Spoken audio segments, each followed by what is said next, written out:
அதிமுகவை ஒழிப்பேன் என பாஜக தலைவர் அண்ணாமலை ஆணவத்தால் பேசுவதாகவும், அதிமுக ஒரு மாதிரியான கட்சி என்றும் அதிமுக பொதுச் செயலாளர் எடப்பாடி பழனிசாமி பதிலடி கொடுத்துள்ளார்.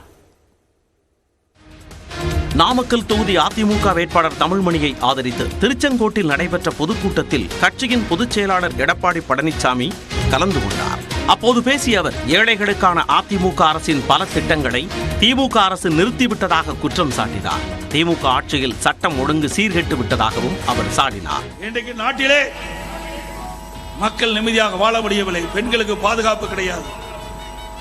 அதிமுக ஆட்சியிலே 2019 7 பாலியல் வன்கொடுமை வழக்கு பதிவு செய்யப்பட்டது. 2022ஆம் ஆண்டு விடியா திமுக ஆட்சியிலே 58 பாலியல் வழக்குகள் பதிவு செய்யப்பட்டிருக்கின்றன.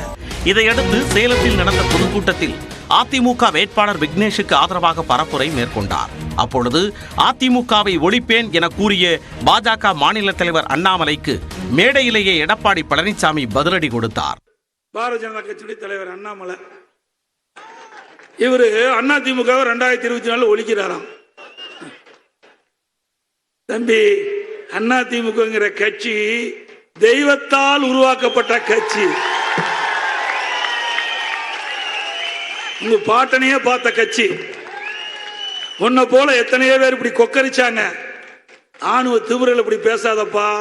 எப்பா 98ல ஊர் ஊரா தாமரை சின்னம் இருக்குதுன்னு காட்டுதே அதிமுக தான். நீங்க எல்லாம் அப்பாயின்மெண்ட் ஆனவங்க. ஏன்னா மத்தியில் இருக்கிறவங்களுக்கு அப்பாயின்மெண்ட் பண்ணா தான் உங்க கட்சி நீங்க தலைவரா இருப்பீங்க. ஏன்னா எப்ப வேணாலும் உங்க தலைவர் மாத்தலாம். டெல்லியில நினைச்சா தலைவர் ஆகலாம். ஆக நீங்க அப்பாயின்மெண்ட் தலைவர். நீங்க எப்படி ஐபிஎஸ் படிச்சு போனீங்களோ அது மாதிரி அப்பாயின்மெண்ட்ல வந்திருக்கிறீங்க. கொஞ்சம் கவனமா பேசுங்க.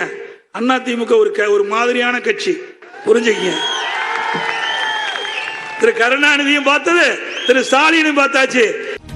தொடர்ந்து பேசிய அவர், இடஒதுக்கீடு வேண்டாம் என்ற கட்சியுடன் தற்போது அன்புமணி ராமதாஸ் கூட்டணி வைத்துள்ளதாக சாடினார். அன்புமணி அவர்களே, மறக்க முடியுமா? நாங்க தான் ஜீவோ போட்டோம்.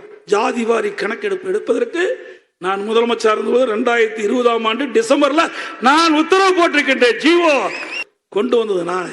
பேச மனம் இல்ல. இப்ப யாரோட போய் கூட்டு சேர்ந்திருக்கிறாங்க?